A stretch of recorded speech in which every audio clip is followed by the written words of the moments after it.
I mean, are you serious? Are you serious, guys? We have breaking news on the in space, no doubt about it. And the scientists are now beginning to debate each other, which normally would have never been a debate. Okay, but there is one now.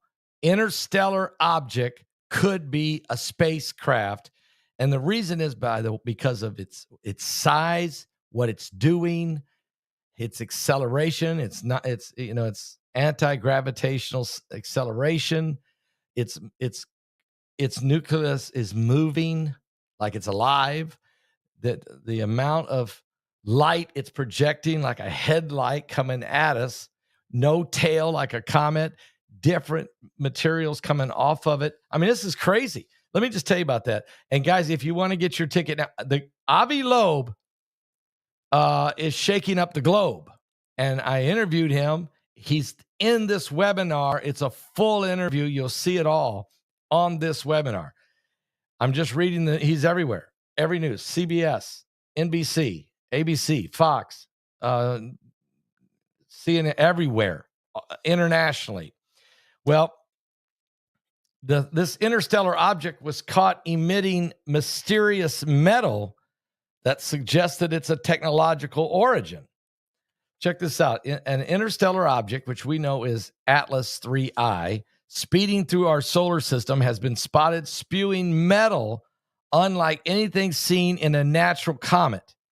The Very Large Telescope, the VLT, which is in Chile, detected an unusual nickel plume from the object. This object is 3I Atlas. Unlike natural comets, which always emit nickel along with iron, always, all comets, as it's flying through through space, emits from it nickel and iron. This one, no iron. 3I Atlas shows the metallic element without any detectable iron.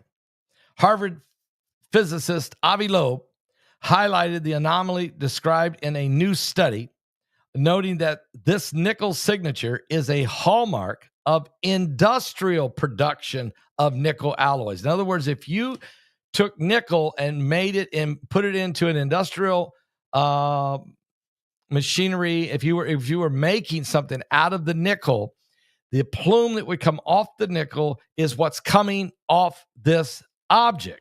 I mean, this is really weird, guys. I mean, it doesn't matter where we stand on this, but Jesus said there are going to be great signs and fearful sights in the heavens. Great signs, fearful sights in the heavens. I mean, this is messing up the scientists now. NASA, everybody's involved now. All of the scientists are getting involved now because this thing is not acting like a comet. There's no tail. It has a bright headlight in the front. It's too far from our sun to get any kind of reflection to make that light like that. This is from the James Webb Telescope. Okay? And there's no tail. It's massive. It's the size of Manhattan. It's the fastest object ever to come into our solar system. It's not releasing nickel and iron. It's only releasing nickel. And the matter of fact, the plume of the nickel is what you would see in a hallmark of industrial production of nickel alloys. Avi Loeb said, this is an anomaly, another clue for a possible technological origin. 3I Atlas, he wrote. Quote, the paper suggests that chemical formation occurs through the nickel carbon channel, an extremely rare process in comets, but a standard technique in industrial nickel refining. The new study published by astrophysicists in Chile said he found that 3I Atlas is shedding nickel at roughly 5 grams per second and also cyanide at 20 grams per second, with both rising sharply as the object gets closer and closer to the sun.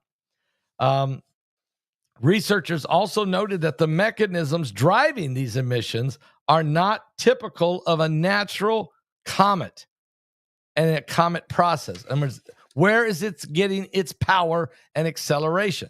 This hypothesis that nickel might be released from dust through gentle process, such as sunlight, causing it to evaporate or breaking down small nickel-containing compounds. But that's not what's happening here. It's too far from the sun. Traditional comets are typically water-rich and release gases such as water, carbon monoxide, and carbon dioxide as they approach the sun. They also emit nickel and iron together, always, as both elements are produced in the same cosmic processes like a supernova explosion. But not Atlas. There's no iron coming from it. There's no tail. It's faster than anything they've ever seen. Its nucleus inside is moving. Okay? And it's reflecting very bright like a headlight, but it's too far out there to get any. It shouldn't have any reflection really off our sun. None. It's unbelievable. Where is it getting its light source power? Okay, this is what Avi Loeb keeps asking. Somebody explain it to me. And the other guys can't do it. I mean, look, I'm not saying it's an alien spacecraft. I'm just saying this is what these people are. These are the guys. These are the smartest mathematician and astrophysicists in the world. Avi's one of the best in the world. So are these other guys that he's bringing in and said, you guys do the math. You guys figure it out. Tell me what else it could be. And traditional comets are typically, as I explained, okay? Now, NASA has now released new observations about 3I Atlas taken from their Sphere X, and the James Webb Space Telescope, which is the picture you see behind me, okay? Showing that its gas plume is dominated by carbon dioxide, only 5% water. This makes it very unlike the vast majority of comets seen because most of its brightness comes from the cloud of dust around it, not its solid core. These results add to the chemical anomalies implied by Sphere X and the Sphere X Space Observatory and the James Webb Space Telescope. They're very different from the expected water-rich comets. The idea that the nucleus is much smaller than a 29-mile diameter inferred from the 1 micron data collected by the Sphere X requires a dense coma of dust to reflect nearly all the sunlight. But this thing is producing its own light. Leading physicists say the evidence shows that interstellar object is not normal. I repeat, it's not normal. In that case, the dust would be pushed by a solar radiation pressure to trail the nucleus, forming a prominent cometary tail, but it doesn't have a tail. Avi Loeb added that the observations from the NASA Hubble Space Telescope fail to identify that it has it don't have a tail. Now, the object was first identified on July 1st, 2025 by the Atlas Telescope Network, which searches for objects that might hit Earth. Earlier images taken by the Vera C. Rubin Observatory in Chile had unknowingly photographed the object, but no one realized it was there at the time. Until now, 3I Atlas has been a total mystery, as early scans suggest this object was larger than anything that had ever passed through our solar system, and it might even be generating its own light. These characteristics have led Avi Loeb to suggest other possibilities, such that 3I Atlas could be an artificial craft developed by an extraterrestrial civilization. The idea has been dismissed by many scientists, including Chris Lintott, who's an astronomer at the University of Oxford, who said Avi Loeb's theory is nonsense on stilts, calling it an insult to the exciting work going on to understand this object. So Avi is getting some criticism by, as you heard, some leading astronomers, but he's also getting cooperation from other astrophysicists, mathematicians, and scientists. And he's being talked to by members of the U.S. Congress and NASA's team with the space probe that's going around Jupiter now called Juno, which could be pushed toward, they could actually push it toward this object to get a better view of it and send those pictures back to Earth. This is getting very interesting. The thing is getting closer and closer and closer. Matter of fact, it's going to get very close to the sun on Halloween, October 30th and 31st. Okay.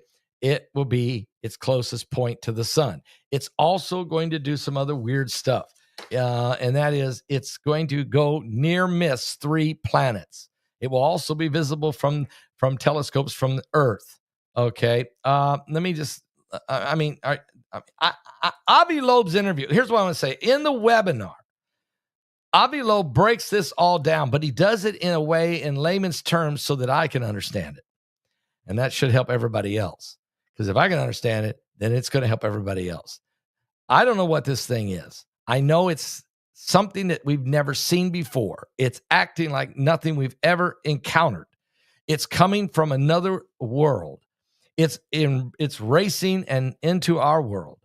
And what is it? Is it a great sign, a fearful sight, like Jesus said would happen in the last days? Now, here's Avi Loeb. And I have interviewed him now 4 times. I think 4 times. I know 3. It might have been 4 over the past 5 years. So he's very, very familiar with Paul Begley Prophecy Ministries, and he understands. And we've talked about the Bible. He even said one day, he said to me, I've studied the burning bush that Moses saw. He said, it's impossible for a bush to burn and not burn up. But it didn't burn up, which makes it a supernatural phenomenon. And so when God spoke to Moses from a burning bush, this proves that this was a heavenly conversation. That God, the creator of all things, can create anything he wants whenever he wants.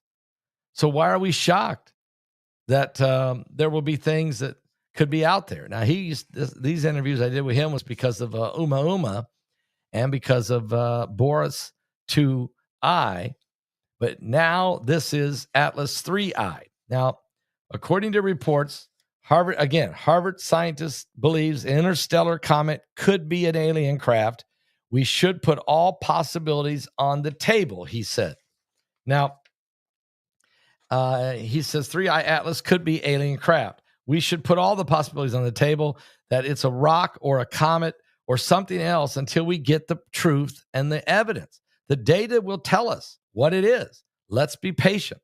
Professor Avi Loeb and his team say that the interstellar object is an extremely unusual course for a comet, one that will take very close. It will come very close to Venus, Mars, and Jupiter.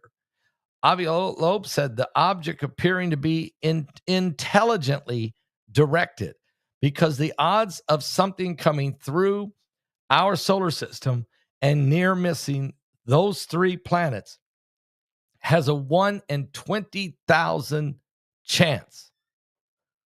So he says that's, it's 1 in 20,000. So you tell me, somebody's guiding this. Now, if it's God, then God is sending us an incredible sign, and a sign that everyone will be looking up to see. And what does it mean? Now, Avi made this statement. He says, Professor Loeb said that his team say that the interstellar object is an extremely unusual course for a comet. And Avi Loeb said this object must be intelligently directed. He said, I think that when we have a blind date from a visitor from another star, all bets are off, says Avi Loeb. We shouldn't assume anything. We should assess the risk given the data that we have. Avi Loeb also said the risk should be assessed using something like the Richter scale for earthquakes. 0 would be a natural object like a comet. 10 would be an object that maneuvers as if it has an engine. and that it's definitely technological. And then there should be some policymakers helping to decide on how to respond to that. So Professor Avi Loeb says the object will pass very close to the sun, October 29th, 30, and 31st, okay? And according to NASA, Comet 3I Atlas poses no threat to the Earth and will remain far enough away.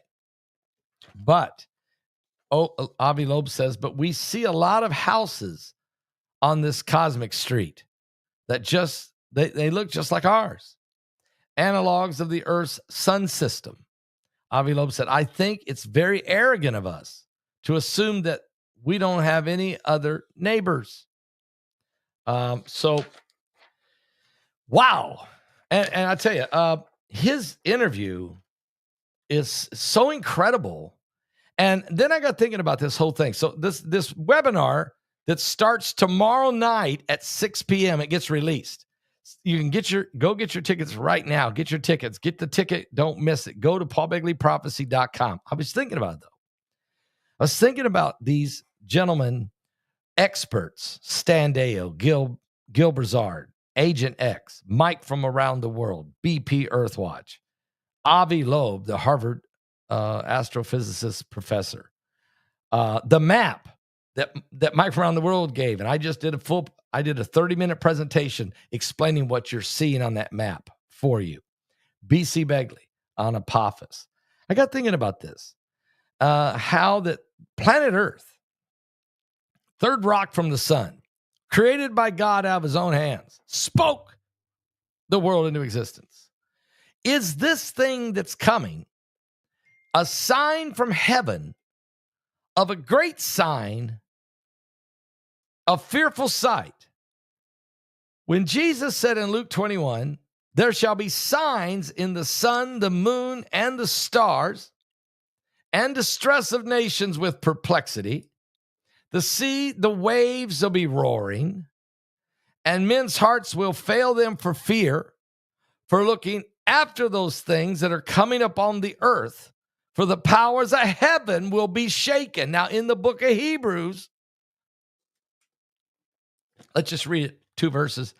If you go in the New Testament, if you go to Hebrews toward the back of your New Testament of your Bible, if you just go over there to the 12th chapter, here's what the Apostle Paul wrote. And I'll start about verse 24. He said, and Jesus is the mediator of the new covenant, and to the blood of sprinkling, and the speaketh better things than that of Abel. See that ye refuse not him that speaketh. For if they escape not who refused him that spake on the earth, much more shall not we, if they didn't escape who refused him that spake on the earth, much more shall not we escape if we turn away from him that speaketh from heaven. In other words, if we reject the Son of God. Now, whose voice, he said, shook the earth? Who? The Son of God, or God. His voice shook the earth. But now he promises, saying, yet once more, I will shake not the earth only, but also heaven. So God has already shook the earth before. I mean, tilted it. And so in the process of time. But now he's saying, I'm going to shake not only the earth, I'm going to shake the heavens also. Okay? And this word, yet once more, signifies the removing of those things that are shaken, as of things that are made, that those things which cannot be shaken may remain. That is your faith in God. That is the kingdom of God.